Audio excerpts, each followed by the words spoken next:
Ay, Merry Christmas po sa inyo lahat. Merry Christmas. Grabe, Pasko na, no? 10 days na lang, may Pasko na. Fresh na fresh pa sa isip ko kung paano pinalabas sa unang hirit na 100 days na lang Pasko na. Ngayon, 10 days na lang. Natanggalan na isang 0, Pasko na. Sino na po dito nakatanggap ng bonus? Wala pa. 13th month. Sa mga SS pensioner? Wala pang 13th month?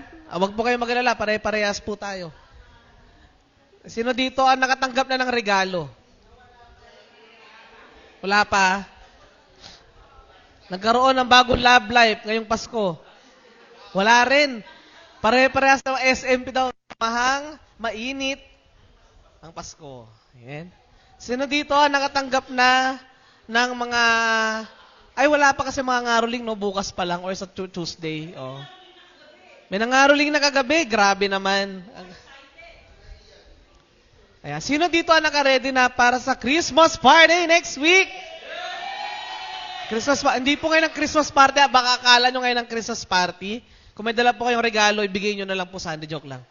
Pero next week po ang Christmas party natin. No? Huwag po muna kayong masyado excited. Pero pwede nyo ng paghandaan. Okay? Meron po tayong exchange gift na naghahalaga po na 1.5 para... Oh. Lahat po ay dapat sumali. Pag hindi po kayo sumali, lock po yung gate. Joke lang. May mga usher po tayo dyan, malalaki katawan. No? Sila po yung, pag wala kayo dala pa exchange gift, labas. Joke lang.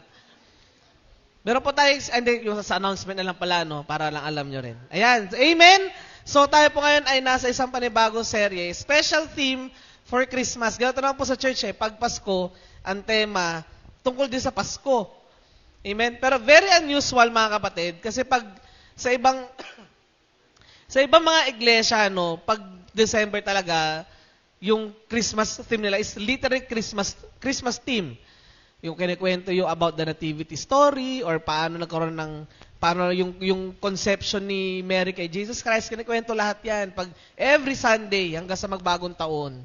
Pero tayo mga kapatid, we are here not only to discuss o para pag-usapan yung tungkol sa kapanganakan ni Kristo, ngunit nandito tayo para ipakita at matutunan natin kung paano ang pag-ibig ng Diyos ay ipinakita niya sa pamamagitan ng pag-ibig. Pag-ibig. Pag-ibig ng Diyos. So, tama. Kung paano pinakita niya ito sa pamamagitan ng kapatawaran ng kasalanan natin. Kung paano ipinakita niya ito sa pamamagitan ng pagpapatawad, pagbibigay, at pagbabagong buhay. Hindi po natin itutuon ang ating mga pag-uusap tungkol sa mga regalo, tungkol sa mga bonus o sa 13th month. Kasi yan po ay mga bagay na maaring pumupukaw ng ating kaisipan pagdating sa totoong definisyon ng Pasko. Wala pa tayong fruit cocktail, wala pang macaroni, wala pang mayonnaise, meron na yata kasi may joy bag na daw Nababagabag tayo dahil sa kung anong ihahain natin sa ating hapag pagdating na Noche Buena. Pero minsan ba tayo, inisip natin kung ano ang tunay na halaga ng Pasko para sa ating sarili? Importante yan mga kapatid. Kung hindi natin tunay na dadamhin ang definisyon at importansya ng Kapaskuhan sa ating mga sarili bilang mga mananampalataya, hindi natin tunay na ma-appreciate ang araw ng December 25. So ngayon mga kapatid, bago natin tapusin ang taong ito, ay marapat siguro mag-aral tayo muli na isa po sa mga verses sa Bible kung saan I believe nung ito po ay binigay po sa amin. Tingin ko ito yung panahon para kailangan kong ang gawin to bago man lang matapos ang taon o bago man lang magpasko. So buksan po natin ang salita ng Diyos mula po sa Colossus 3, verses 12 through 14. Tayo pala tayo tumayo.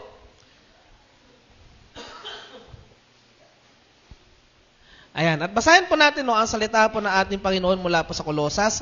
At sinasabi po dito, kaya nga,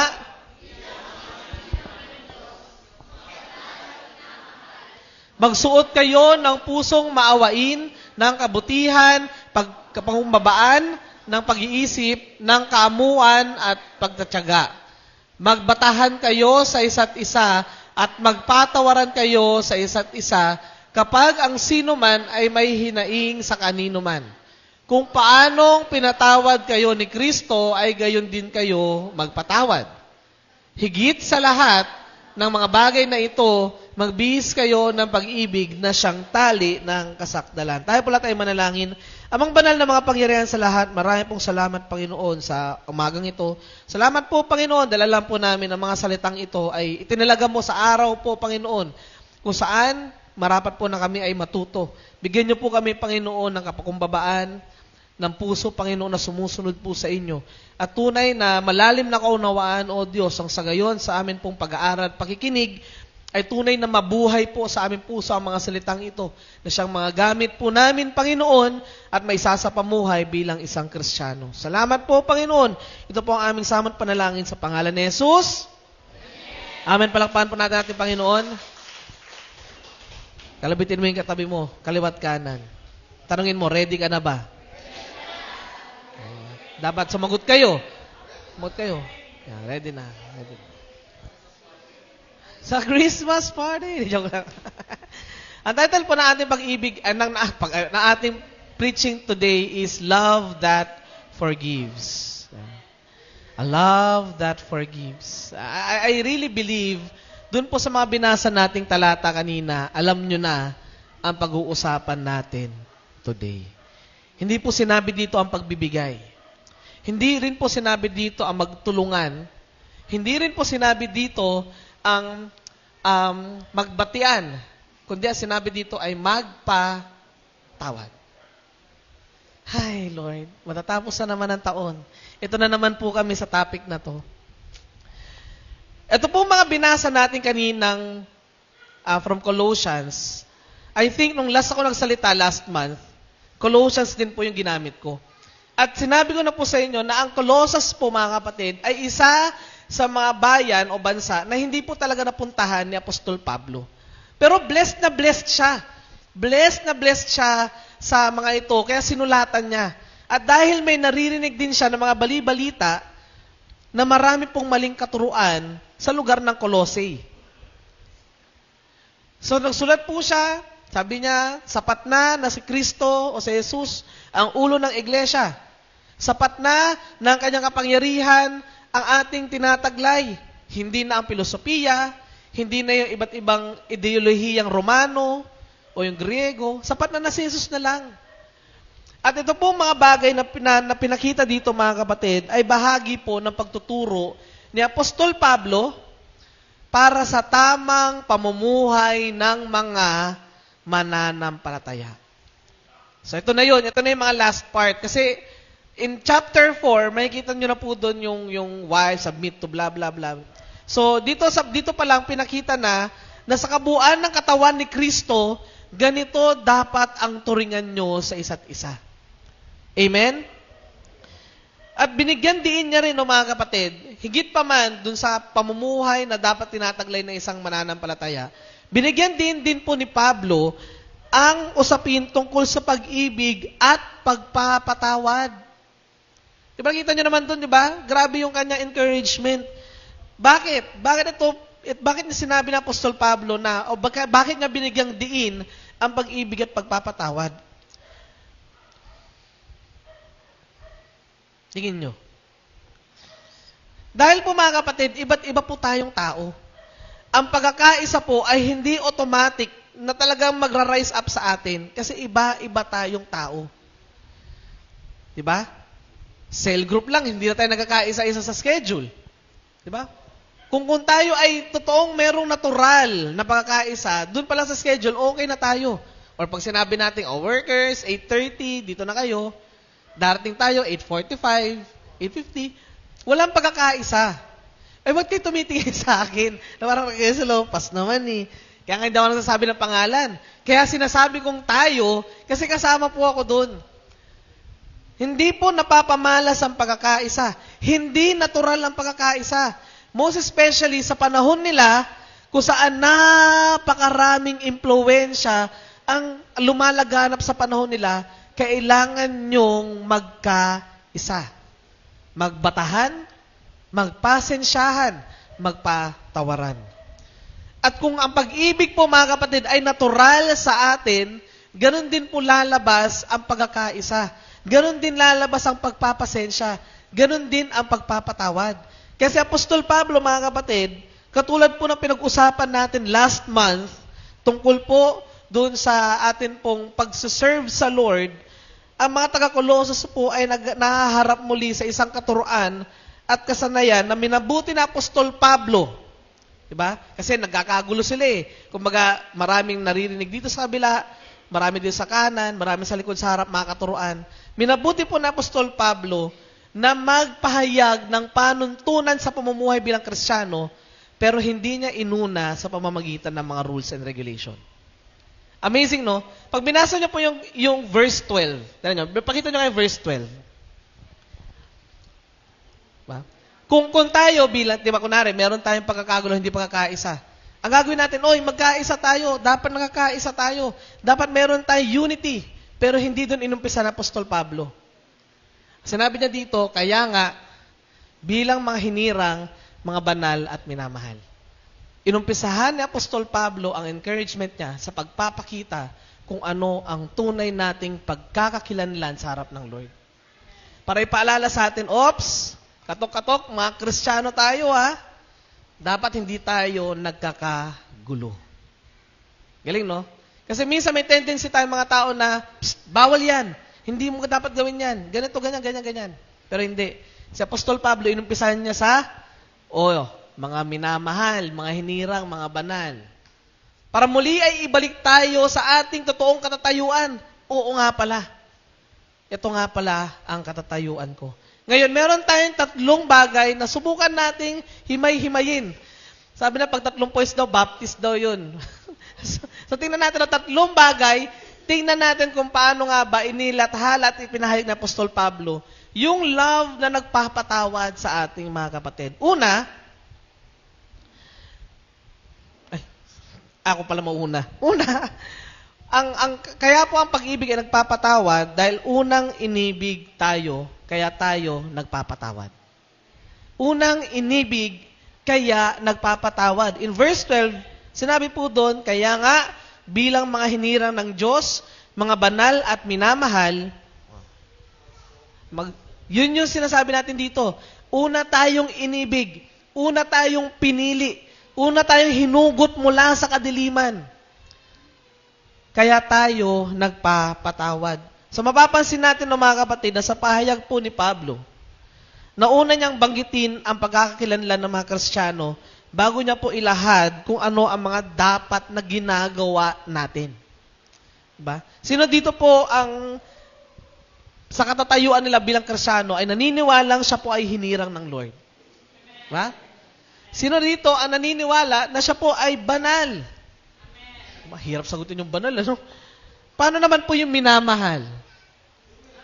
Grabe, parang wala nagmamahal. Mga kapatid, para po sa inyong kaalaman, lahat po tayo dito ay, nandito nakaupo, lahat tayo ay hinirang ng Lord. We were chosen. First, to receive His grace. Second, is to be saved. Third, is to serve Him. Lahat po tayo dito mga kapatid ay hinirang ng Diyos para sa isang dakilang gawain. So kung iniisip nyo mga kapatid na nagpunta lang po kayo dito para sa wala, hindi po pinili kayo ng Diyos sa araw na to para pumunta dito at makilala ang Diyos. Hinirang po tayong lahat. Kung pakiramdam nyo, yung pagtayo sa harapan, yun lang ang chosen, hindi mga kapatid. Kung ano man po yung ginagawa sa likuran, sa mga panahon na hindi nakikita ng lahat ang paglilingkod mo, still, ikaw ay hinirang ng Diyos. Kung ikaw man, ang ministeryo mo ay sa paghahayag ng salita ng Lord sa labas, ikaw po ay pinili at hinirang pa rin ng Diyos. Lahat tayo dito, mga kapatid, ay hinirang para po sa kanyang dakilang gawain. Amen? Sabihin nga natin, hinirang. Hindi po hinarang ha, hinirang. Chosen. Now second, banal. Sabi natin kanina, sino yung banal dito? Naniniwala siya yung banal. Parang hirap na tayo ngayon magtaas. Parang hindi yata ako banal. Kasi banal yata yung sobrang linis. Yung sobrang sagrado. Yung hindi makabasag pinggan. Mga kapatid, yung iniisip niyo pong konsepto ng kabanalang ganon ay sa Diyos lang po yun. Yung walang kasalanan, yung wala pong kayang gawing mali, hindi nagsisinungaling, yun ay kabanalan po ng Diyos. Pag sinabi nating kabanalan para sa mga hinirang ng Lord, tayo po ay inihiwalay. We were set apart. Hiniwalay mula po sa makamundong gawain patungo po sa kanyang nais. So tayo bilang banal, ang pagkatao natin o pagkakakilanlan natin, tayo ngayon ay gagawa ng kung ano ang nais ng Diyos. Yun po ang mga banal. So tayo po mga kapatid is a holy nation, a holy people. Sabi nga nila, tayo po ay mga pari. Pinili po tayo bilang mga pari. Inihiwalay tayo mula sa mundo para gawin ang nais ng Diyos. Yun ang sinasabing banal. Tingnan niyo po yung kanan at kaliwa niyo. Banal ba yan? Kung hinirang ka ng Lord, definitely ikaw po ay isang holy person. If you do the will of the Lord, definitely ikaw ay isang holy person. Minsan nakakasala ako. Ganun talaga mga kapatid. Hindi mo malalagpasan ng isang araw na hindi ka makakagawa ng mali sa harapan ng Diyos. Kaya nga, binigyan tayo ng Panginoon ng way para ma-remind tayo na kapag nagkasala tayo, merong pagpapatawad mula sa Kanya. Nasabi di ba sa 1 John 1:9, if you confess your sins. Diba? Sinabi ko po ito sa kay Past Chess, sa mga kasama ko cell group, na ang confession, ang ibig sabihin po ng confess, ay hindi po literal na sasabihin natin sa bibig natin. Ang confession po, pag tinignan nyo sa Koine Greek translation, ang ibig sabihin po nito is to declare, to agree, confess. So, ibig sabihin, kung ikaw ay uma-agree na nakagawa ka ng kasalanan sa Lord, siya ay tapat na papatawarin ka. Kasi for example, you declare and agree. Sabi ng Panginoon, kasalanan na magnakaw. If you confess your sins, dinedeclare ko, Panginoon, na mali po ang pagnanakaw na ginawa ko. That is confession. Kasi naniniwala ka na mali yung ginawa mo. So ang Panginoon, bilang Diyos na mahabagin, pinagpapatawad siya. Siya ay tapat na nagpapatawad at nililinisan tayo. Take note nililinisan tayo mula sa lahat ng karumihan. Amen? Kaya po, wag po kayo matakot na i-claim na kung sinusunod niyo po ang Lord, tayo po ay mga banal. Hindi po nasusukat ang kabanalan sa kung ikaw ba ay palagi sa church, umaattend dito, 7 times a week ka na dito, umaga-gabi, nandito ka, diba? Puro pray ka lang ng pray. Hindi po doon nababase nasusukat ang kabanalan. Paano mo masusukat ang kabanalan kung hindi ka lumalabas sa iglesyang to at naglilingkod sa mga tao, nagpapahayag ng salita niya, sinasapamuhay yung bagong buhay na binigay sa'yo ng Lord? Yun po ang banal. And third is yung minamahal. Pastor, wala naman po akong jowa. So, ibig sabihin, hindi po ako Kristiyano. Kasi wala po akong boyfriend, wala akong girlfriend, wala akong asawa. Mga kapatid, kaya po sinabi dito ng Apostol Pablo na kaya nga, mga hinirang, mga banal at minamahal, dahil ang unang po nagmahal sa atin ay ang Panginoon. Naniniwala kayo doon? Parang hindi kayo naniniwala eh. Unang nagmahal sa akin si Lord, totoo ba? Si Lord po unang nagmahal sa atin. Kanina nga nababasa ko, napapanood ko sa Instagram, na kung hindi dahil sa Lord, is hindi niya mararanasan kung anong pakiramdam na mayroong nagmamahal sa Kanya. Maraming sabihin nyo sa akin, no, gas-gas na yan eh. Pero hanggang ngayon, kasi longing ko talaga magkaroon ng someone para magkaroon karelasyon. Kung hindi natin ma-appreciate ang pag-ibig ng Lord, how much more na ma-appreciate mo yung pag-ibig ng tao?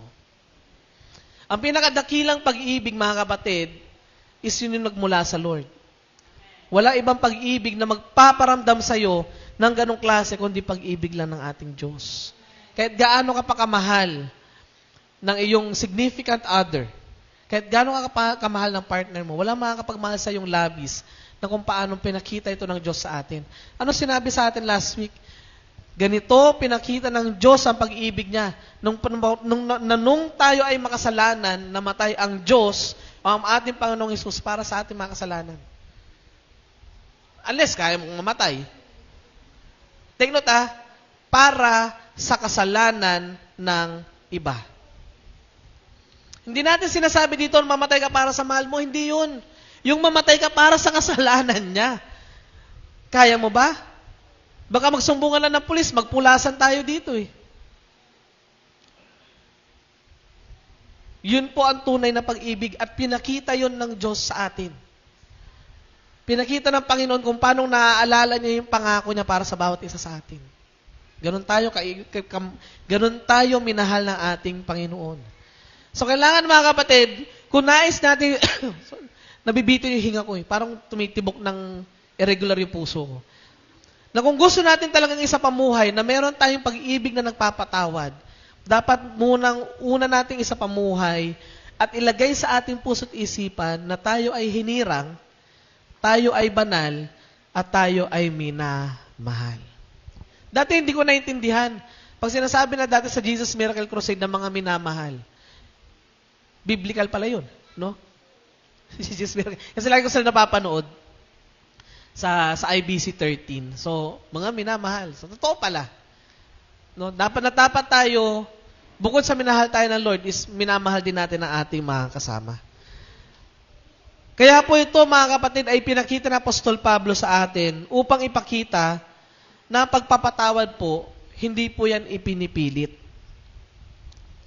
Pero, kung totoong isinasapamuhay natin ang pag-ibig ng Diyos sa atin, kung totoong sinasabi natin na ako ay unang minahal ng Diyos, hindi talaga ipipilit ang pagpapatawad sa iyo. Kala nyo, sasabihin ko, no, hindi namin ipipilit kung kailan mo gusto magpatawad. No. Kung totoong isinasapamuhay natin ang pag-ibig ng Diyos, dadaloy at dadaloy po sa ating natural ang pagpapatawad. Ay, Lord, ang hirap naman po magpatawad, Lord. Niloko po niya ako eh. Pinagpalit niya po ako sa iba. Na hindi naman po mas maganda sa akin. Di joke lang. Na hindi naman po mas pogi sa akin. Hindi po mga kapatid. Ang pagpapatawad po natin ay dahil po una tayong inibig. At mahalaga mga kapatid na alam po natin to. Why? May mga tao pong hindi nila kayang magpatawad. Bakit? Kasi hindi nila alam kung paano pakiramdam ng minamahal. At tayo bilang unang nakaranas ng pag-ibig sa Diyos, tayo ngayon ang magpaparanas sa kanila ng ganong klaseng pag-ibig. Tayo ngayon yung magiging channel. Hindi kapatid, merong nagmamahal sa'yo. Hindi mo lang siya pinapansin. Parang high school crush no? Pero totoo, minsan nakala natin wala nagmamahal sa atin. Pakiramdam natin, alone na tayo sa buhay natin. Pero nandyan ang Panginoon. Sa likod, sa harap, sa kanan, sa kaliwa, kahit sa northeast, northwest, southeast, southwest, andyan ang Panginoon na nagmamahal sa atin. Amen? Sabi mo sa katabi mo, mahal ka ng Diyos.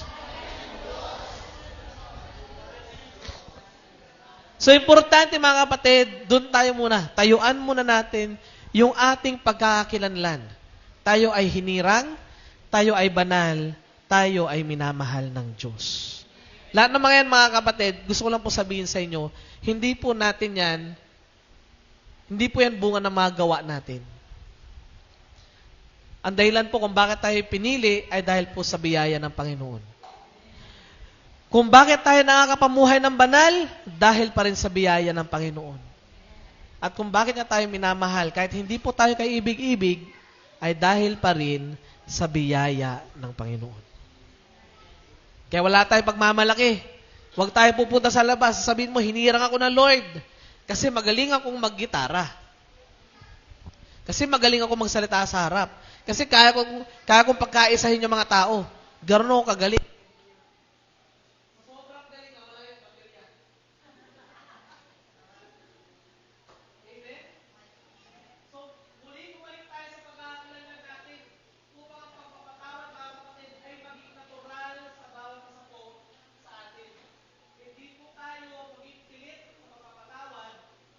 Natin una sa lahat na ang Diyos ang unang nagmahal sa atin.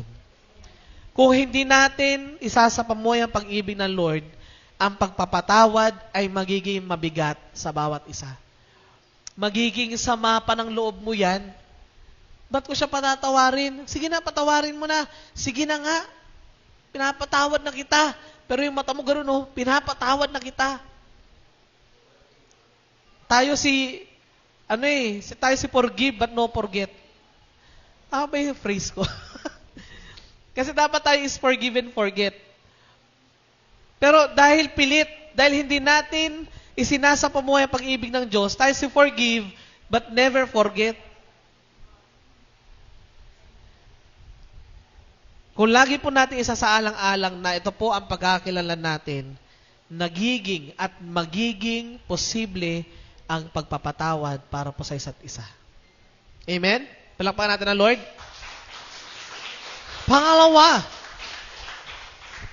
Pangalawa pong punto natin sa araw na ito ay tayo ay pinatawad, kaya nagpapatawad.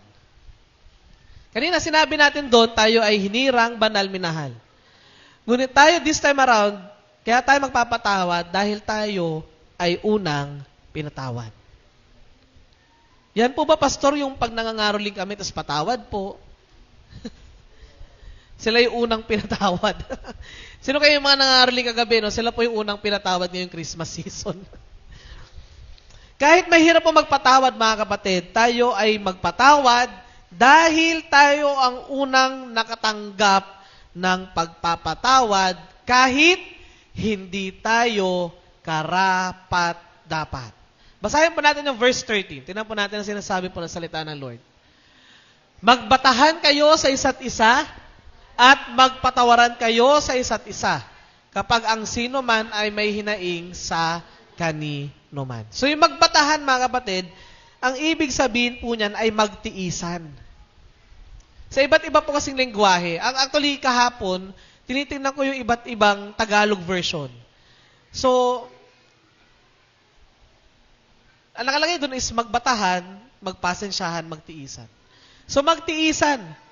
Ay, Pastor, titiisin ko po ba yung kapatid ko? Gusto ko yan kasi galit ako sa kanya. Kasi hindi ko gusto yung hairstyle niya. Kaya titiisin ko po siya. Kahit hanggang next year pa. Hindi po, mga kapatid.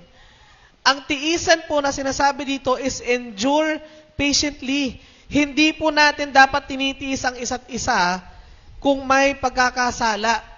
Ngunit ang ibig sabihin nito ay tiisin natin ang iba't ibang ugali ng ating kapwa mananampalataya. Makulit yung katabi mo, magbatahan kayo sa isa't isa. Medyo madaldal yung katabi mo, magpasensyahan tayo. Hindi nakarating na maagay kapatiran mo sa small group, magpasensyahan tayo. Kasi yun po ang sinasabi ng salita ng ating Panginoon.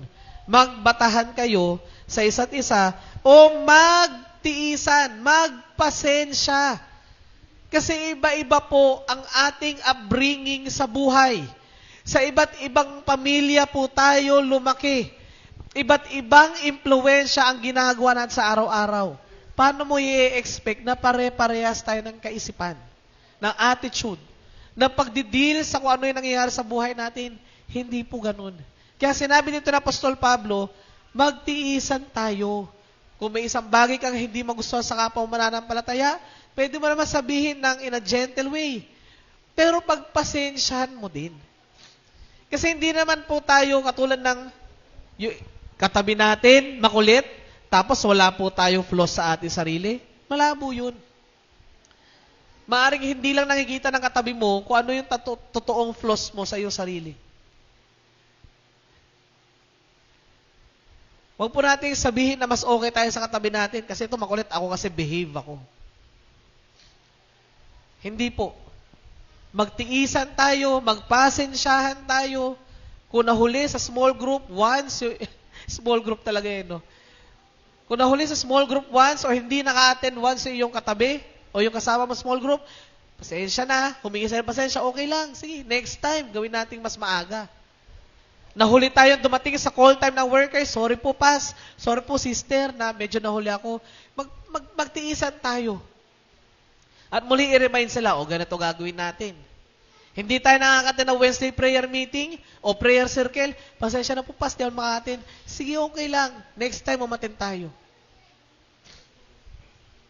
Hindi tayo nakakatin ng Wednesday prayer circle. Magtiisan po tayo, magpasensyahan. Tingin ko itong message na ito para sa leaders talaga eh. Magtiisan na, magpasensyahan natin at times. Pero wag rin po sasama ang loob, mga kapatid, natin kung minsan ay tayo pinapaalalahanan. Kasama po sa pagpapasensya ng inyong mga leaders ay yun din pong pagre-remind at pagdidisiplina. So, kung sinabi sa atin, kapatid, parang di ka na nakaka-attend sa ganito, ganyan. But still, there is grace. There is forgiveness. Dahil yun po sinabi ng Lord sa atin, magtiisan, magpasensyahan. Kung mapapansin po natin, mga kapatid, ang ginamit po ni Apostol Pablo na verb or pandiwa is pangkasalukuyan. Hindi niya sinabi na sa darating na panahon, magpatawaran kayo. Ang sinabi niya dito is magbatahan kayo, magpatawaran kayo. Kasi ang pagpapatawad at magpapasensya, mga kapatid, ay isang bagay na tuloy nating gagawin. Si Jesus Christ nga, sabi niya, 77 times 7. Every day. How much more sa atin, mga kapatid? Ang pagpapasensya po at pagbabatahan at pagpapatawaran ay hindi po pwedeng minsan lang. Ito po ay pagkatao ng mga Kristiyano na kung tayo ay nakatanggap ng biyaya, meron din po tayong biyayang ibibigay sa iba. So, paano natin yun i-manifest? Paano nga ba tayo magpapatawad? Depende ba sa mood natin? Ay, medyo hindi ko feel na magpatawad today. Bukas na lang. O, depende ba kung sasabihin natin, deserving na siya sa forgiveness ko? Diba? Yan yung mga linyahan ngayon eh. Deserve ko na bang patawarin siya? Deserving na ba siya doon sa forgiveness ko? Wow! Wow! Yung tatanungin mo, deserving ka ba sa forgiveness? Wow talaga! Alam niyo po na pinag-aaralan ko po ito. Parang ako mismo, somehow, natamaan, at the same time, natatawa. Na minsan din ako naging ganito, na parang hindi pa siya deserving sa pagpapatawad ko. Hindi ko pa siya patatawarin. So, parang naisip ko bigla nung times na ginagawa ko po yun, parang, wow, Mark ha? Wow lang talaga. Diyos ka, Mark? Diyos ka na deserving? Naku mga kapatid, kung titingnan po natin, ang original na salin po sa Griego ng word na pagpapatawad, nandyan yan eh. Charizomenoi, nang ibig sabihin po is forgiving freely. Ayan ah. Ang pagpapatawad in Greek is forgiving freely. Hindi nag-aantay at naghahanap ng kapalit. Kailangan niya munang patunayan sa akin na nagbago na siya bago ko siya patawarin. No. Sobrang big deal nito mga kapatid nung nabasa ko talaga siya. Kasi tayo mga tao, may tendency tayo na maghanap muna tayo in our eyes. Makikita natin, nagbago na to, pwede ko na siyang patawarin. Kapon mga kapatid, ng umaga, si Ara po, yung table po ni Mami Baby, ni Pastora, is nilagyan niya po ng, sa kagustuhan niya siguro, no? Sa kagustuhan niya linisan, yung table po namin dun sa sala. Pinunasan niya. Kahoy po yun na may barnis. Pinunasan niya ng may alcohol. So, ano mangyayari? Mamumuti. Ang laki talaga nung puti doon sa table, pwede mo lagyan ng mapa eh. Dito yung Manila. Dito, ang laki talaga. Di siyempre, bilang may-ari ng furniture na inaalagaan talaga, siyempre, masasama ang loob mo. Tapos pinapasok ni Pastora si Ara sa kwarto namin. Doon muna siya. Tapos pumasok ako sa loob after ko maligo. Kasi siyempre, yun na yung time na pwede ko na kausapin si Atara. Sabi ko kay Ara, alam mo sa totoo lang, Ara, ay tinanong ko siya, nag-sorry ka na ba kay Mami? Hindi pa daw. Alam mo sa totoo lang, kung nag-sorry ka, tingin ko hindi ka na makakatanggap ng ganyang klaseng parusa. Tapos sabi niya, magsasorry na po ako. Sige, tingnan natin, gumano sa kanya. Sorry siya kay Mami Baby. Paglabas ko ng kwarto, magkayakap na sila. Yun yung sinasabi nating forgiving freely. Regardless kung ang nagkasala po ay bata, kasi alam natin consciously na baka hindi niya kasi alam na pag ang barnis, pinunasan mo na alcohol, mamumuti talaga. Ngunit dahil yun ay inaalagaan natin, somehow medyo sasama ang loob natin. Pero nung time na nagsabi si Ara na sorry, siya po ay pinatawad. Naghanap ba ng kapalit si Pastora? Hindi. Tayo ba kaya ba natin gawin yun? Kasi po, ang charis na sinasabi niya sa salitang yan, ang ibig sabihin po ng charis is grace. Biyaya. Ang pagpapatawad ay biyaya. At sinabi doon ni Apostol Pablo, mga kapatid, na ang totoong Kristiyano ay magpapatawad kahit hindi naghahanap ng kapalit. Amen? Amen? Hirap lunukin, ano?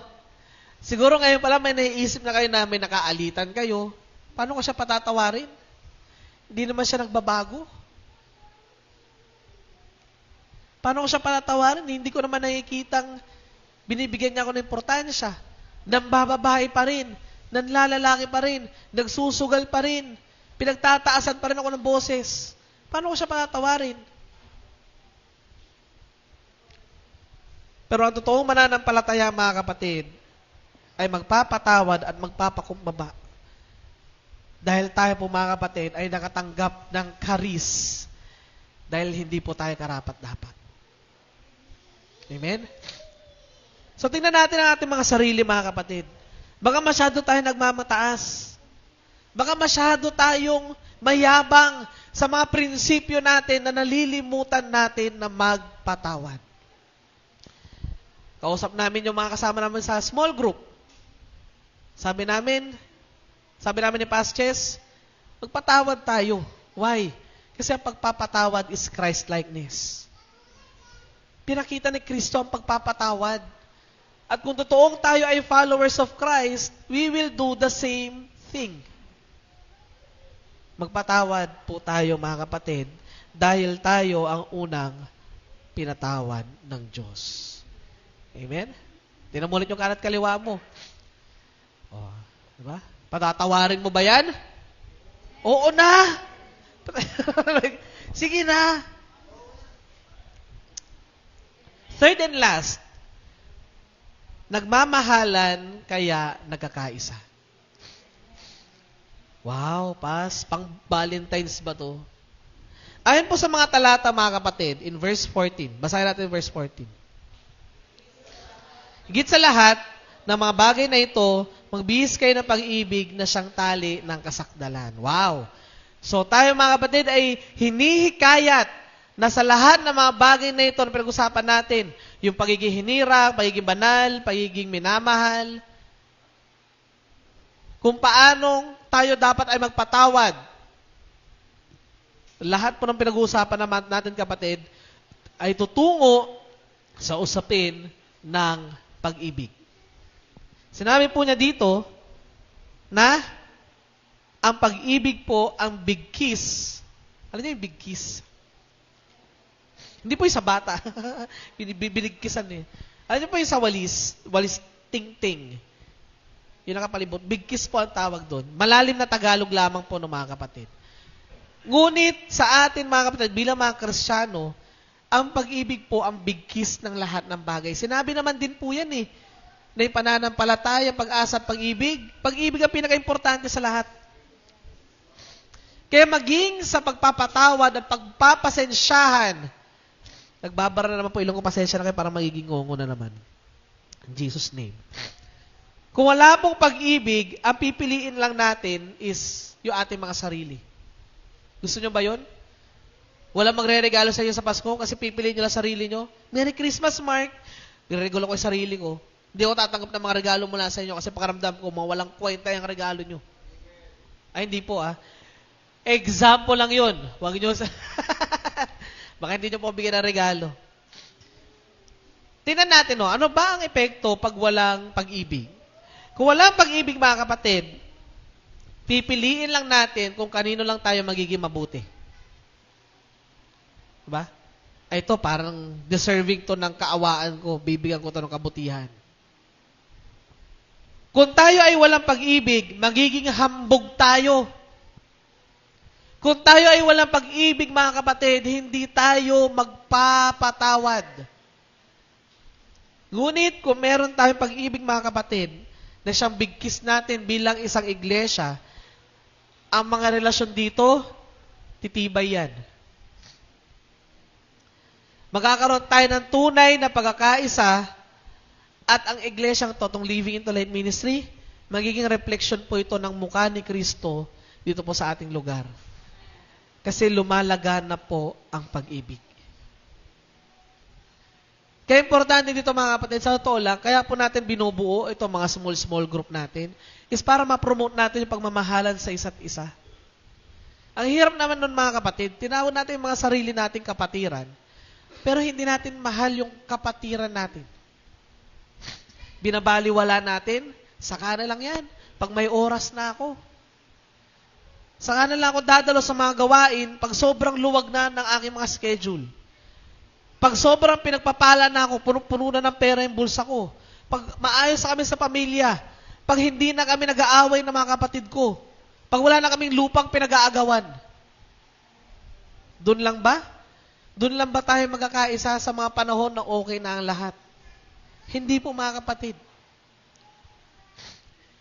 Pag makikita niya mga kapatid ang mga kasundaluan ng Pilipinas, pag may panahon, ito kasi this last days, a few days ago, nanonood ako ng documentaries ng nangyari sa Lanao. Ano yun? Hindi Maguindanao-Masagan. Yung may ISIS. Marawi, yun. Sa Marawi. Nanonood po ako ng mga testamento ng mga sundalo sa Marawi. Meron isa po doong sitwasyon kung saan meron po sugatan, 2 doon sa area. And kailangan po nilang iligtas. Hindi po nila ito katropa. Take note kasi iba-iba po silang grupo na sumugod po doon eh. Iba-iba po silang infantry division, iba-iba po silang grupo, merong army, may marines. So, meron 2 na sugatan doon, nakahiga sila. Buhay pa naman. At nagplano sila, paano nila kukunin yun. Pumasok sila sa isang tangke na, syempre, bulletproof. Tapos, tumigil sila na malapit. Siguro dito yung tangke, yung sugatan nandun sa kalalanay pisina, nandun. Tapos, puputukan. Tapos, bumaba yung 2. Bato ng smoke grenade, usok. Takbo yung 2 ngayon, hinila nila ngayon yung kasama nila. Buhay pa yun Nasa gitna ng putukan, pwede naman wag na lang. Pero dahil tinuro sa kanila na wala kayong iiwanang kabady nyo, yun po ang ruling sa sandulaan. Body system. Wala kayong iiwanang kabady nyo. Kahit naghahiga na dyan, kahit nagpuputukan, kukunin mo yan. Alam nyo yung 2 nakaligtas. Diba? Dahil po sa pagkakaisa, sabi nung nakahiga, yun? Sir, yung baril ko. Kasi kailangan dala-dala yung baril eh. Hindi mo pwedeng iwanan niya sa battlefield. Kung ikaw ay sundalo, yung baril mo hindi pwedeng maiwan niya sa battlefield. Kasi pwedeng gamitin niya ng kaaway. So, kinuha, pati baril kuha, pasok sa loob ng tangke. Tapos sabi, magkakaibang tao to, magkakaibang grupo. Sabi niya, tropa, buhay ka. Ganun pagkakaisang meron sila. Na kahit gitna ng putukan, di ba, hindi ko alintana kung pupunta ako doon, liligtas ko, mabaril naman ako. Hindi. Pinuntahan niya para iligtas. Pinuntahan niya para bigyan ulit ng pangalawang pagkakataon. There are times, may mga kasama sila nababaril, namamatay. Nasugatan sila, dadalhin sila sa infirmary, gagamutin saglit, tatanungin sila, gusto mo pa bang bumalik? Gusto ko pong bumalik para po ipaghiganti ko yung mga kasama ko namatay. Ganong pagkakaisa ang meron sila mga kapatid. Ganong klaseng kapatiran ang meron sila. Pag-ibig hanggang mamatay. Ngayon mga kapatid, yung pagkakaisang sinasabi dito mga kapatid, hindi po sa sitwasyon natin ay pag may barilan. Yung pagkakaisa po ay nagmamanifest yan kahit walang gulong nangyayari. Kahit walang problema nagaganap. Kahit walang giyera nangyayari sa lugar natin, ang pagkakaisa po ay posible mangyari kung meron lang tayong pag-ibig sa bawat isa. Ito po yung big kiss natin eh. Kung hindi natin mamahalin ang bawat isa sa atin, paano nyo pa may isip na makakapag-reform tayo? Pinakita na sa atin last week, tayo ay inibig ng Diyos kaya pinatawad tayo sa ating mga kasalanan. Ngayon, pinapakita sa atin yung big kiss ng pag-ibig, yung pagkakaisa, mga kapatid, hindi po tayo magiging posibleng maging matibay sa mga susunod pa na taon kung tayo mismo hindi natin mahal ang isa't isa. Higit pa po sa panuntunan ng mga sinasabi, mga kapatid, mas importante pong ibigin natin ang isa't isa. Ito po ang karakter ng tunay na Kristiyano.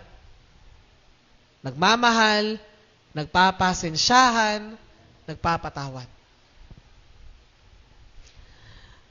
Alam niyo po, nung nakaraang taon, sa ating po pagtatapos, nung nakaraang taon, nung meron kaming isang di pagkakaunawaan ng asawa ko. Naks. Ito yung mga panahon na pwede ko nang gamitin yung mga ganitong salitaan. Meron kami hindi pagkakaunawaan ng asawa ko. And after naming magkapatawaran, kasi sinabi ko sa kanya, nung umagang pagkagising namin, sabi ko sa kanya, sorry. Sorry sa nagawa ko. And then, there was forgiveness immediately. Ngayon mga kapatid, natutunan ko, after that, sa totoo lang, hindi kami masyado hindi kami nakakaroon ng alitan ng asawa ko. Siguro dahil magkaparehas kami ng isip. Lagi kasi kami nagkikwentuhan paggabi. Natutunan ko na kapag ikaw ay hihingi ng tawad, when you say sorry, ito talaga literal na natutunan ko nung nag-away kami. Pag ikaw ay mag-sorry, huwag ka na magsabi ng pero. Sorry pero nagawa ko lang kasi yun kasi, wag na. Mag-sorry ka na lang.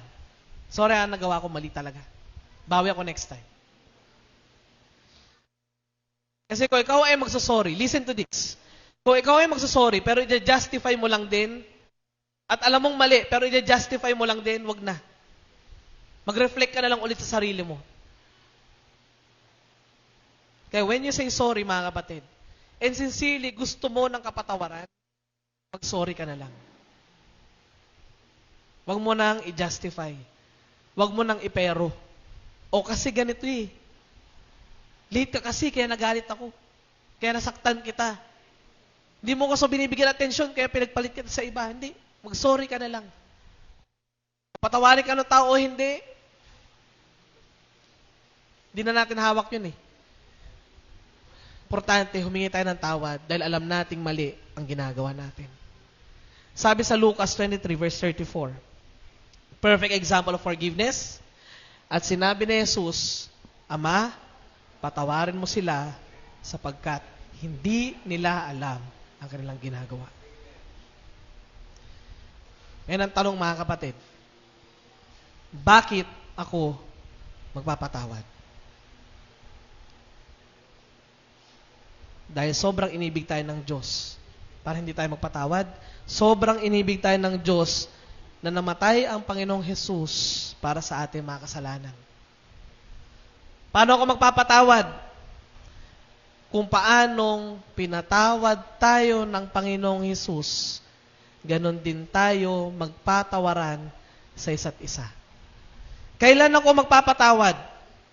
Kapag totoong niyakap natin ang buhay ng isang Kristiyano na inibig tayo, pinatawad tayo Kaya dapat magpatawad din tayo. Ngayon, ang huling tanong, sino ang patatawarin ko? Ngayon mga kapatid,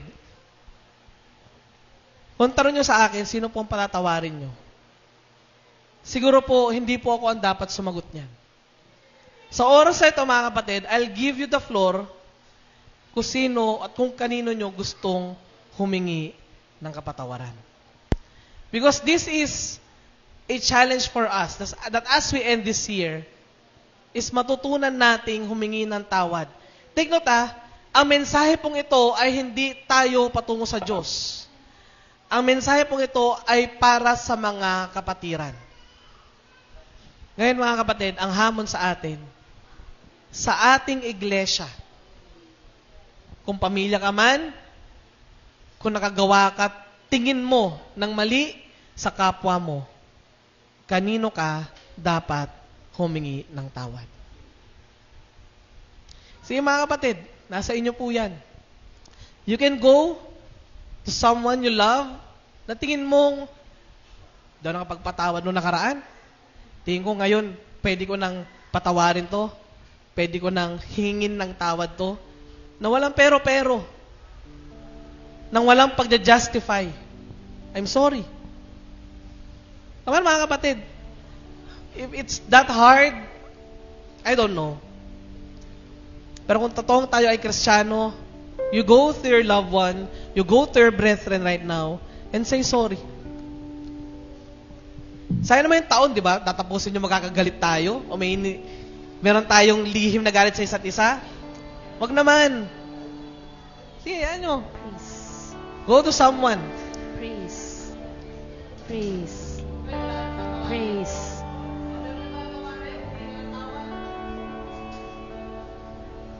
Sorry.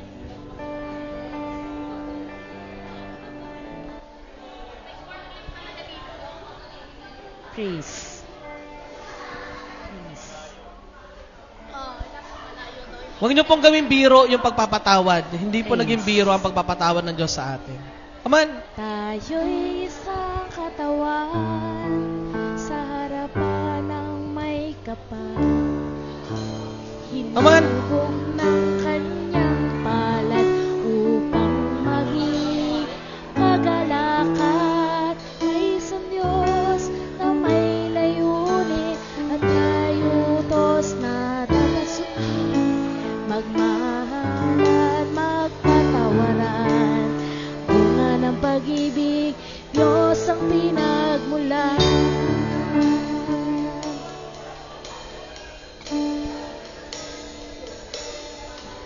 Tayo'y sa katawan Hindi na patatawarin. sa harapan ng Come on, come on. Be sincere. Kahit matagal kayong magyakapan, okay lang. Maging kakalakan ay isang Diyos na may layunin at layutos na dapat sundin. Magmahalan, Kung mag-sorry sa inyo mga kapatid ha, patawarin nyo po. ng pag-ibig, Diyos ang pinagmulan. Patawarin nyo po mga kapatid.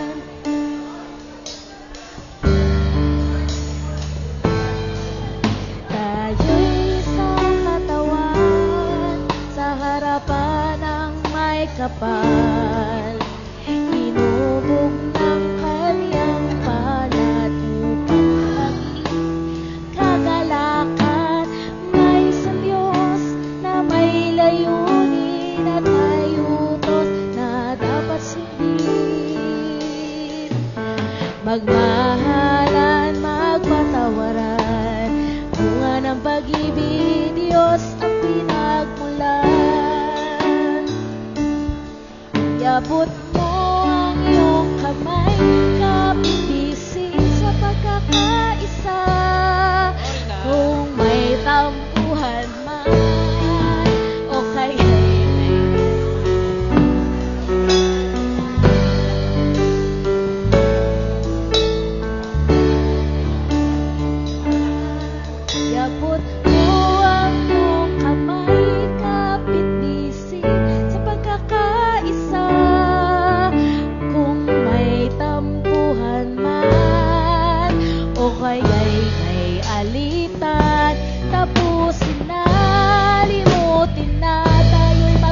natin tumayo, awitin po natin ang atawag ng pagkakaisa. Katawan sa harapan ng may kapal, hinubog ng kanyang palad upang maging kagalakan. May isang Diyos na may layunin at may utos na dapat sundin. Magmahalan, magpatawaran, bunga ng pag-ibig, Diyos ang pinagmulan. Iabot mo ang iyong kamay, kapipisin sa pagkakaisa. Kung may tampuhan man, O kaya'y may alitan na Awak po tayo ng kamay, isa pa. Kalimutin na tayo'y magkaisa.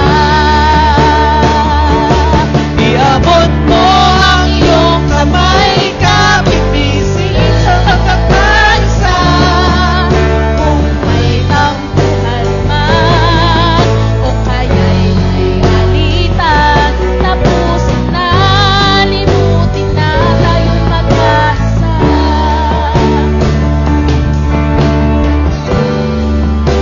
Amen. Salamat sa Panginoon at we truly forgive ourselves. Unang-una, let's pray to God. Father God in heaven, Lord, you see your people. It might be, Lord, para masakit sa amin, na nilulunok namin yung pride namin, saying sorry, defending ourselves. But Lord, because you love us and because we love you, Lord, we choose to forgive. Because if we don't forgive, you will not forgive us, oh God. We love you so much, Panginoon. At ngayon, as we go along in our life, reform will come in this church. Reform will come in our family. Reform will come in our lives, Panginoon. You will spread love because wala na pong animosity, wala na pong mga bagay, Panginoon, na magkakaroon po kami ng distansya po sa bawat isa. And I pray that you continue, Father, to bless each and every one. Let's all raise our hands. Lord, you see these people. Nakikita mo, Panginoon, sa oras na to. By all means, oh God. And Lord, first we want to say sorry sa iyo. Lord, sorry because of the things that we've done. And Lord, we want to correct ourselves. And as a part, Lord, of being a Christian, Lord, patawarin mo kami sa mga oras na to. And may you receive the power of the Holy Ghost. And the Lord says, if you confess your sin, He is faithful and just to forgive us. And Lord, let the forgiveness flow upon this life. Let unity flow upon this church. We thank you, Lord, that you will give all the praise and all the glory. In Jesus' mighty name, everybody shout, Amen.